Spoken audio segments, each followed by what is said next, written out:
So guys, welcome back. You saw the video of me going through Manheim, and I did buy one car. I was the highest bidder on another car, but they didn't sell it to me, so I'll try it next week. But the car I got was the manual Volkswagen Jetta Turbo.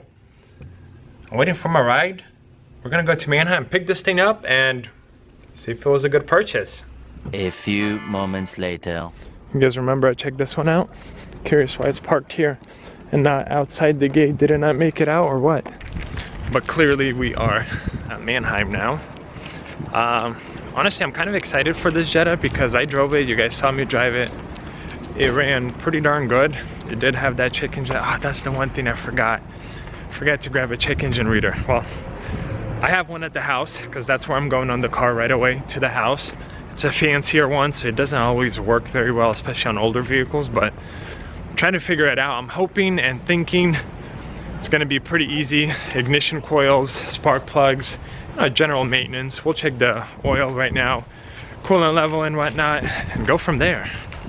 If you guys remember the GTI I drove, the highlight of that day, I think it sold for right under 16 grand. I did not buy it. I don't know, just didn't feel like it.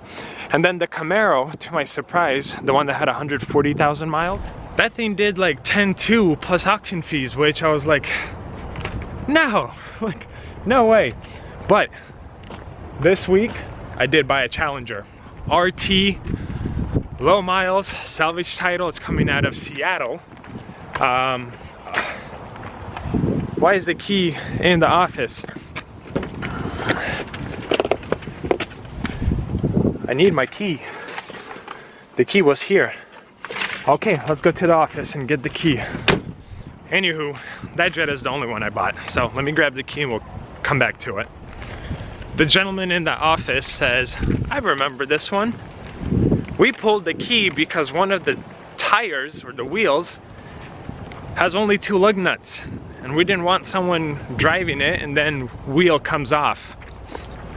So surprise guys, because I definitely don't look at lug nuts when I inspect cars.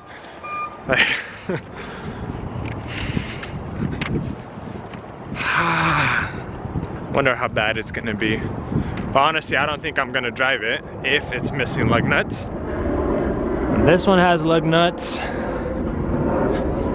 This one has all the lug nuts. Please tell me all of them have it. This one has it. And this one only has 2, so he was correct. Oh boy. So, darn interior trim panel.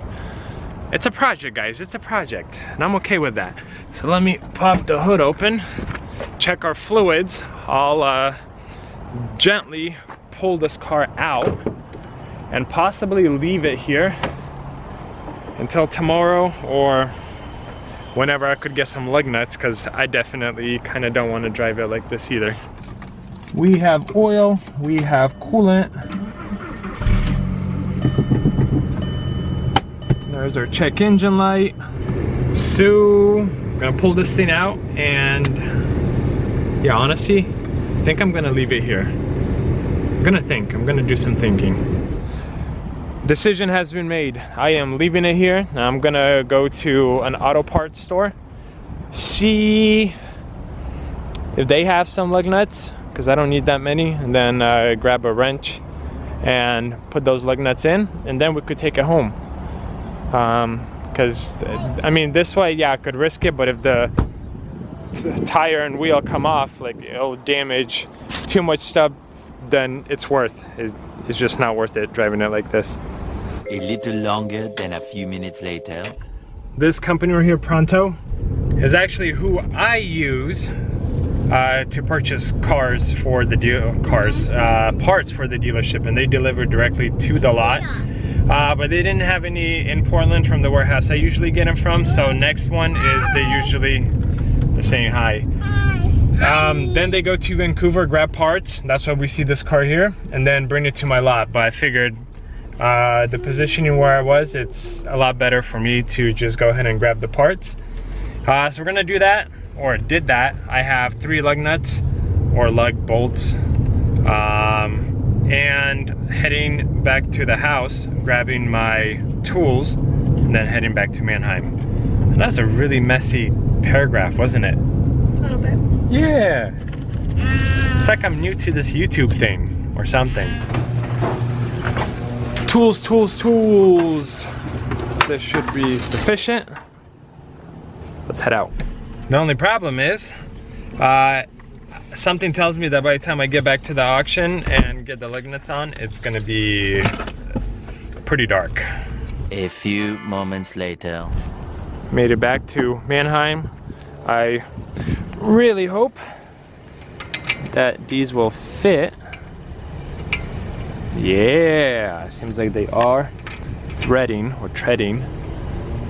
So once these go all the way in, should be able to get home. So actually what I'm gonna do right now is start the car, let it warm up, and I'll finish this up. Lug nuts are in. We're heading home. Ooh. Yup, traffic time, ladies and gentlemen, but we are heading back home. This thing is running great. Makes decent power. Of course, I didn't abuse it or push it because of that check engine light. I still want to know what it is. But look, we're doing comfortable speeds. It's running great.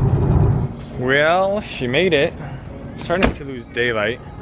Honestly, it did pretty good.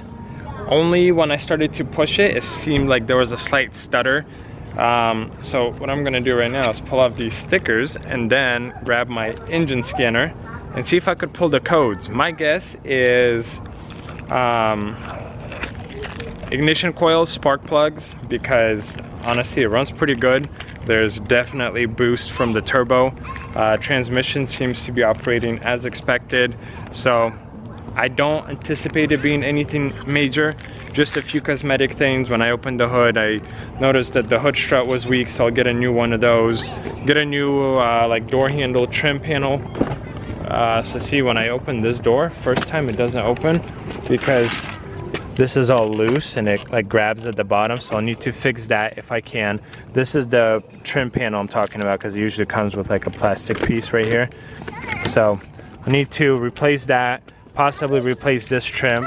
Now the question, how much did I pay for this car? Now if I remember correctly, winning bid was $600 and after fees it was 735 bucks as it sits, which honestly that's a pretty sweet deal. I think once I fix it up, make it presentable, get it detailed and whatnot, I should be able to get 2.5 out of it just because it's lowered. It has nice wheels. It looks like brand new tires are on it with probably less than, you know, 3,000-4,000 miles on them. Has a blow-off valve, cold air intake. I mean, for what it is, honestly, it's pretty nice. Tinted windows and whatnot. Wife says that the top portion of the light is out, and it has an aftermarket muffler. It's not super loud, it's not very obnoxious, actually sounds pretty decent. So, you know, a few minor things to take care of, but overall I think it was a killer purchase. So without wasting any time, let's actually check the codes and see what they say. Here are the codes. So we have a cylinder 4 misfire, random multiple misfires. I'm assuming that's going to be the same thing. We have a secondary air injection system incorrect flow detected. I'm not sure what that could be, maybe oxygen sensor or something. And a catalyst system bank 1, that's probably also a CAT code. I am losing daylight, so I'm gonna finish up right here. If you haven't already, please make sure you like this video, make sure you subscribe. I'm gonna end it. I'm gonna make a list of the parts I need and things that this vehicle does. I'm gonna do some research off video, and then we're gonna resume fixing this thing back to its prior glory, or however you wanna call it, in another video. So make sure you don't miss that. Have a good day. Thank you for watching, and I'll see you guys in another video.